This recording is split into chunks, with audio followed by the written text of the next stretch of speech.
2025년 5월 25일 주일 예배를 하나님께 드리겠습니다. 함께 기도하시겠습니다.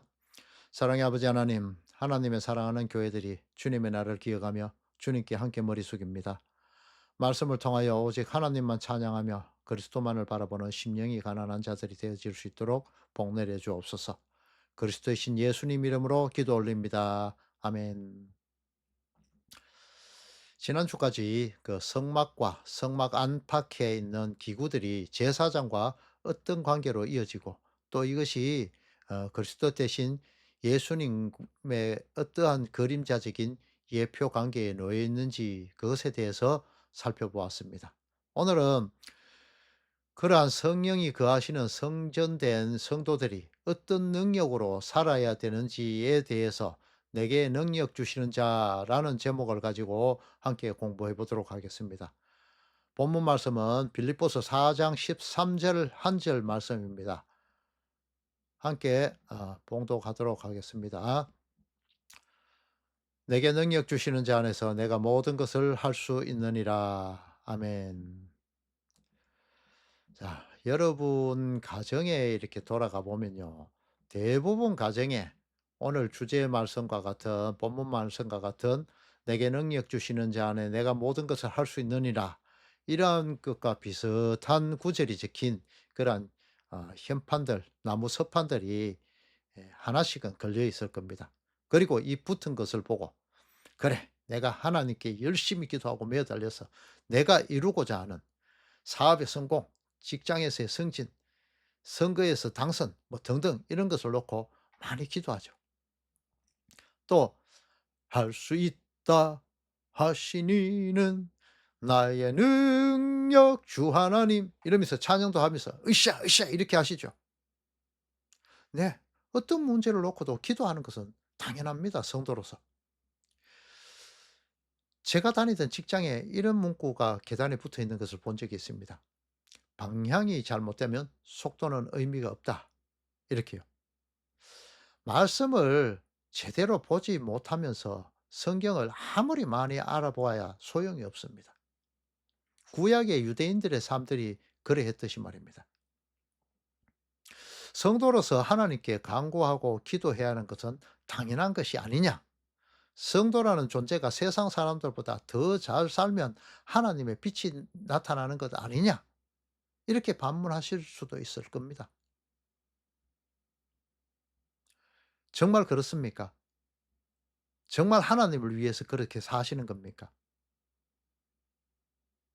제가 직장에 다닐 때 보면요.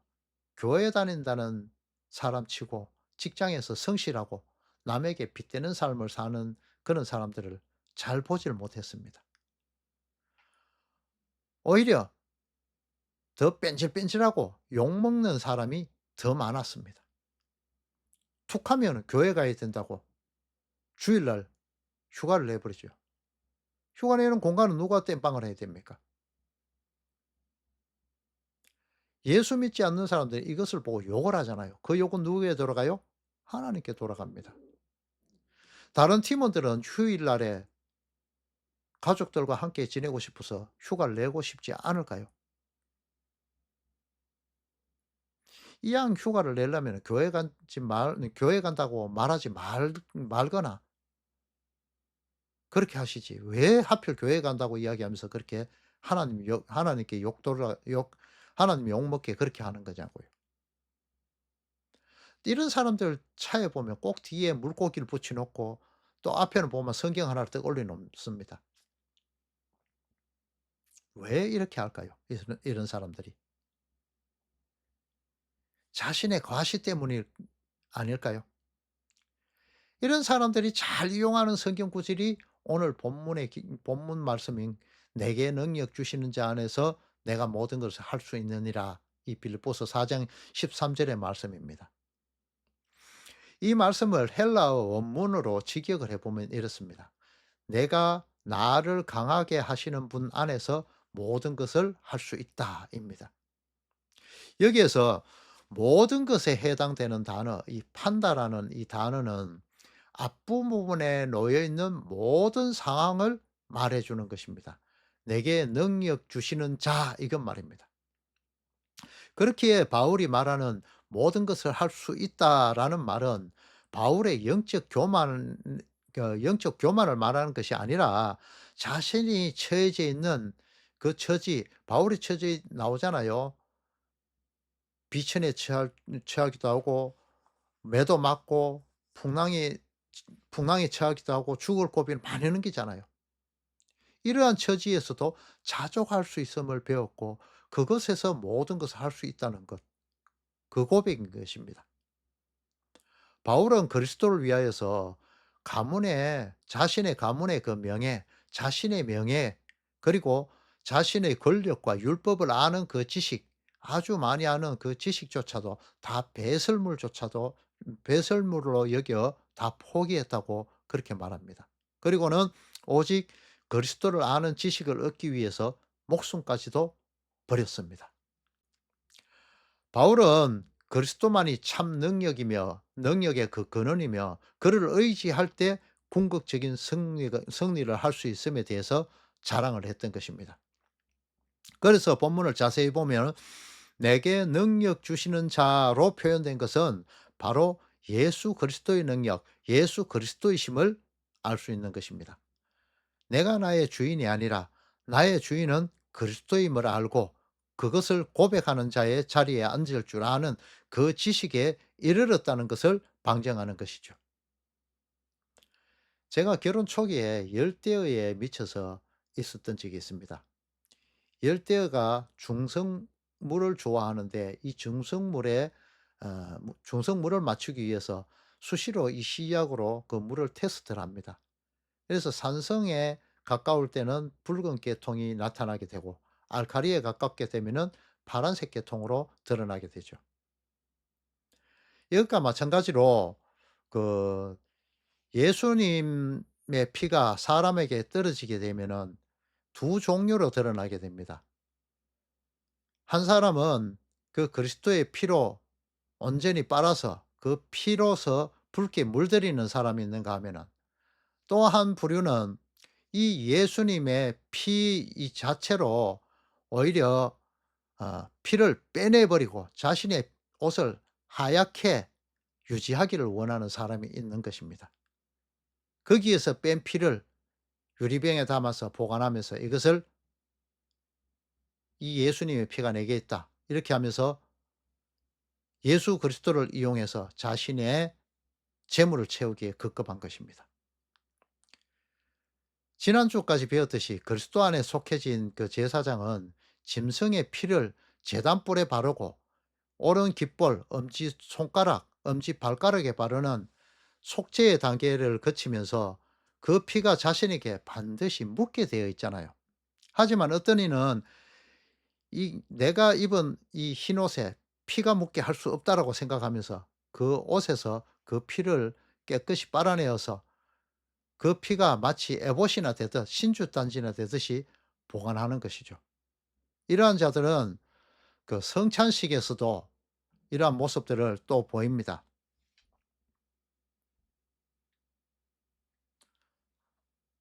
그리스도의 몸을 분별하여서 성찬을 받는 것이 아니고 오히려 이것이 자신의 자랑을 삼기 위해서 이 성찬에 참여하게 되고 그것을 자랑하죠. 이것은 하나님의 그 십계명 중 1 계명을 어기는 것이 됩니다. "너는 나 외에 다른 신을 네게 두지 말라."라고 말씀하신 그 말씀 바로 직후에 그 십계명이 떨어진 이후에 이스라엘 백성들이 광야에서 자신들을 이끌던 모세가 40일 동안이나 그 시내산에서 내려오지 않게 되자 이 모세가 죽었다고 판단하고 모세에 이어서 자신을 인도하여서 가나안 땅에까지 인도하게 될 눈에 보이는 존재로 만든 것이 바로 금송아지였잖아요. 눈에 보여야만 안심할 수 있다는 것이죠. 나중에 이스라엘 백성들이 눈에 보이는 왕을 하나님 대신 원했듯이 말이죠. 이러한 행위들은 자신들이 애굽 땅에서 늘 보아 왔는 것이 황소신이었기 때문에 그것을 그렇게 생각해낸 것입니다. 평소에 삶들이 그랬다는 것이죠. 성도들이 늘상 배워왔던 그 힘있고 강한 신인 하나님을 배워왔죠. 교회에서 그렇게 배워왔잖아요. 나의 힘인 나의 능력이신 하나님. 그래서 내가 모든 것 어떤 것도 다 구하면 어 얻을 수 있다 이렇게요. 마찬가지로 이스라엘 백성들 역시 그렇게 생각했습니다. 애굽 신도 물리치고 가나안 땅으로 가는 길에서 많은 족속들도 다 물리쳐 주신 그 신으로 그렇게 자신들을 안전하게 보호해 주는 그런 신으로 생각했던 것입니다. 그런 하나님이 만약에 나보다 조금만 약해진다면 인간은 바로 하나님을 공격해 버리겠죠. 그러한 모습이 신할 평지에 쌓아졌던 바벨탑 사건에서 나타났잖아요. 이전에 그 야살의 책에 나온 바벨탑 내용을 설명드린 적이 있는데 이 바벨탑을 쌓는 자들의 목적은 하늘까지 쌓는 그 대를 만드는 것이었고 그곳에 이르러서 힘없는 하나님을 내 욕심을 내 그 요구를 채워주지 않는 하나님은 끌어내려 버리고 내 요구를 채워주는 힘 있는 어떤 신을 올려놓는 것 그것이 그들의 목표였습니다. 에덴 동산에서 아담 역시 같은 꿈을 꾸고 있었습니다. 하나님께서 베풀어 주신 수많은 나무의 과일들은 자신들의 삶을 풍족하게 하기에 충분했겠지만은 사단의 이 쏘사김은 아주 강렬하게 다가왔습니다. 동산의 모든 열매를 다 먹되 선악과는 먹지 말라는 그 명령을 사탄은 인간의 탐욕을 불러일으키기에 적합한 말로 바꾸어 버립니다. 동산의 모든 나무의 열매를 먹지 말라 하시더냐라고 쏘사겨서 인간의 욕심인 탐심을 불러일으키고 다 먹으라 하시고 왜 그것만 못 먹게 하실까? 요렇게 꼬리표를 달도록 만들어 버립니다. 모든 나무의 열매를 다 허락하시고 왜 요것만 제외해? 요렇게 바꾸어서 다 먹지 말라 하시더냐라고 해서 제외된 선악과를 생각나게 하는 것에서 하와의 심령에서 결국 사탄의 쏘사김을 통한 그 탐욕이 일어나게 되도록 그렇게 만들어 버린 것입니다. 이처럼 이 땅에 나그네로 살면서 천국이라는 엄청난 에덴 동산으로서 에덴 동산으로 축소된 그 예표된 천국의 열매인 영생과를 마다하고 먹음직도 하고 보암직도 하고 지혜롭게 할 만큼 탐스럽기도 한 그 이 세상의 부귀와 영화 그리고 명예와 권력을 놓치기 싫어서 한쪽 발은 교회에 한쪽 발은 세상에 디디고 살면서 몸은 교회에 있고 눈과 마음은 세상을 향하는 그 이중적인 모습을 하고 있는 것이 현 교회들의 주소가 아닐까요? 교회에서 하나님께 믿고 기도하면 구하기만 하면 모든 것을 다 주신다라고 그렇게 배웠고 또 그 교회에서 가르치는 것이 그렇게 가르치고 있습니다. 복음을 가짜 복음으로 돈 버는 도구로 만들어 버리고 있잖아요. 우리가 차량을 이용해서 고속도로를 통해서 부산에서 서울로 간다고 칩시다. 이때 대구에 내려야 하는데 반드시 이때는 올바른 이정표가 있어야만 가능하잖아요. 물론 요즘 내비게이션이 있기 때문에 아니어도 되지만은 말이죠. 그런데 이 이정표가 대구가 아닌 대전의 대구라고 이렇게 표시가 되어 있다면 어떻게 될까요? 이 사람은 대구에 도착하기가 너무 힘들 것입니다. 이처럼 하나님의 복음을 가진 자들이 하나님의 복음이 값없이 주어졌다고 생각하고 그것을 싸구려 복음으로 만들어서 자신들의 탐욕을 채우는 도구로 사용하고 천국으로 가는 그 이정표를 완전히 바꾸어 버렸습니다. 영 엉뚱한 데 갖다 놔 버린 것이죠. 생명을 갈구하며 찾아왔던 그 부자 청년에게 던진 예수님의 말씀이 "네게 있는 것을 팔아 네 이웃에게 주라."라는 명령이었잖아요.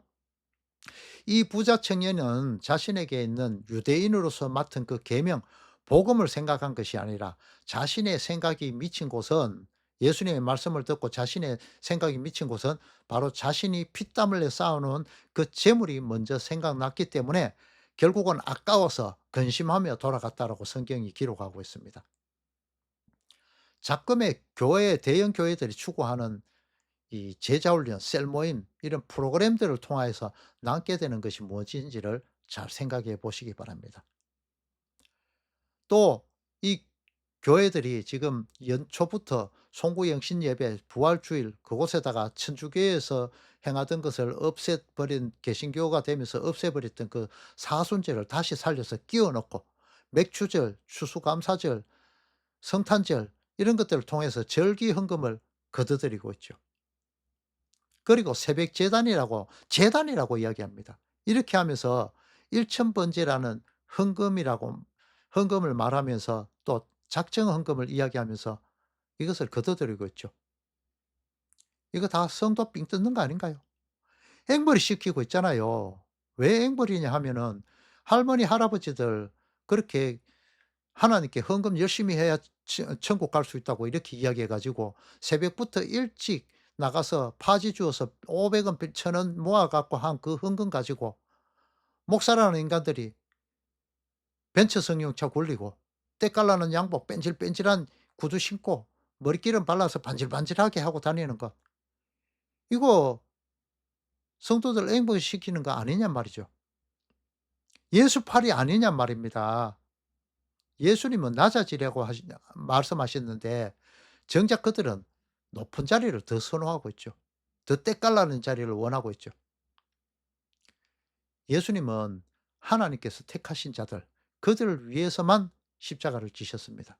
하지만 그들은 정작 천국으로 가는 이정표마저 훼손하고 자신들도 들어가지 아니하려고 세상이 더 좋아서 애국의 고기 가마 곁을 더 좋아해서 그곳에 뿌리박고 살기 위해서, 그러니까 이 땅을 말하는 것입니다. 이곳이 더 좋아서 자신들도 들어가지 않으면서 이스라엘 백성들을 통해서 그 보여줬던 그 텐트 생활, 나그네 생활 그것들이 싫어 가지고 내가 원하고 바라는 곳에 정착해서 뿌리박고 내가 키운 내 세력, 나의 힘, 내 돈 그것을 지키기 위해서 나의 성과 대를 쌓아서 스스로 자신을 지키려고 자신이 쌓아 놓은 그것을 지키려고 힘을 키워서 하나님을 대적하고 있는 것입니다.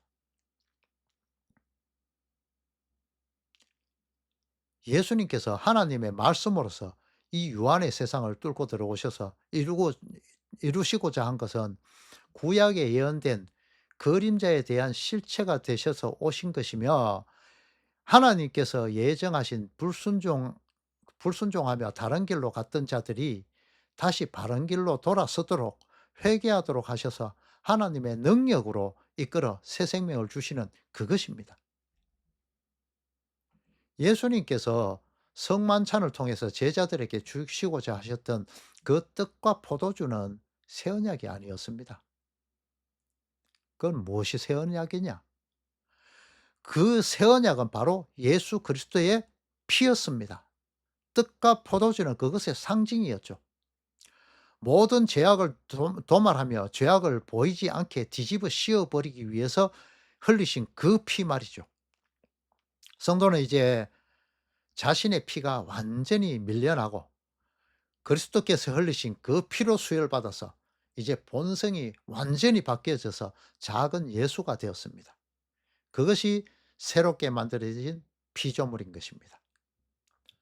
상징막 같고 깨끗하지 않다고 여겼던 흑인 여인인 술람미 여인이 왕의 선택을 받아 왕의 총애를 받았던 자가 되었듯이 내 의견과는 상관없이 왕이신 하나님의 그 폭력적인 구원을 나타내는 것입니다. 무조건적인 선택을 이야기하는 것이죠. 바울 사도는 예수 그리스도를 박해하는 자였죠. 예수님을 따르는 자들을 율법에 어긋난다고 여겼고 그들을 체포해서 당시 최고 권력기관인 총회로 데리고 가서 율법에 의해서 단죄하였습니다. 돌로 쳐 죽였습니다. 서대반 지사님처럼 말입니다. 그런 그가 그리스도를 잡기 위하여서 다메섹으로 가던 도중 태양빛보다 더 빛나는 참 빛이신 예수님을 만나게 됩니다. 그 이후 그는 그가 만난 그리스도를 만나 자신이 가졌던 모든 것이 행위율법이 아니라 복음이었음을 깨닫게 되고 새 언약이 무엇인지를 깨닫게 되어서 이전에 알았던 그 행위율법, 그 모든 율법들을 배설물처럼 여기고 빌립보 교회에 보내는 편지 빌립보서 3 장에 이것들을 기록했습니다. 끝까지 자신 안에서 싸우는 육과 영의 전쟁에서 항상 육이 이김을 보고 자신이 공고한 자로서 그리스도를 의지해야 할 자임을 자각했던 것입니다. 그가 평생 그리스도 예수께 잡힌 바 된 그리스도인이 되기 위해서 예수님을 아는 지식을 가장 고상한 것으로 알고 그렇게 살아갔습니다. 그것 때문에 그는 옥에 갇혔습니다. 당시 로마 옥은 지금과 같은 호텔과 같은 감옥이 아니었습니다. 전해지는 내용을 들어보면요. 바닷가에 굴을 뚫어 놓고 그곳에 창살을 어 만들어서 그곳을 감옥으로 썼다고 합니다. 이때 바닷물 어 밀물이 밀려 들어오면은 이 목까지 바닷물이 찰 정도가 되었기 때문에 제대로 잠을 잘 수가 없는 곳이 바로 이 감옥이었다고 합니다. 자신은 유대인 중에 유대인이고 율법으로는 바리새인이었다고 하는데 실제로 당시 그의 지위는 지금의 국회의원급이죠. 가만히 있으면 등 따시고 배부르게 살 수 있는 그였지만은 자신이 머물고 있는 곳이 나그네의 세상이며 약속받은 본향 찾는 자의 삶을 살아야 하는 자임을 깨닫게 되고 자신이 누리던 그 많은 것들이 아무것도 아닌 배설물임을 알았다는 것입니다. 사실 저와 여러분이라면 바울과 같은 그 험난한 삶을 살았겠습니까? 내게 능력 주시는 자 안에서 내가 모든 것을 할 수 있느니라는 이 고백이 나올 수 있었겠습니까? 원망하고 욕했겠죠. 사도 바울이 빌립보 교회를 향한 편지는 이 62년에서 기원후 62년에서 63년경에 쓰여졌습니다.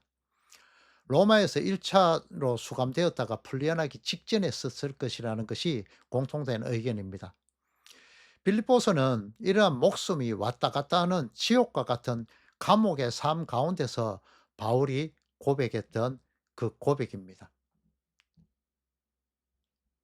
자신은 죽을 고비를 넘기며 죽을 만큼 맞기도 하고 정작 감옥에 있으면서도 항상 기뻐하라고 말합니다. 예수 믿지 않는 사람이 이 말을 들으면 참 저놈 정신 나간 놈이네 이렇게 했을 겁니다. 하지만 바울은 그러한 상황 가운데서도 자족하는 일체의 비결을 배웠다고 그렇게 고백합니다.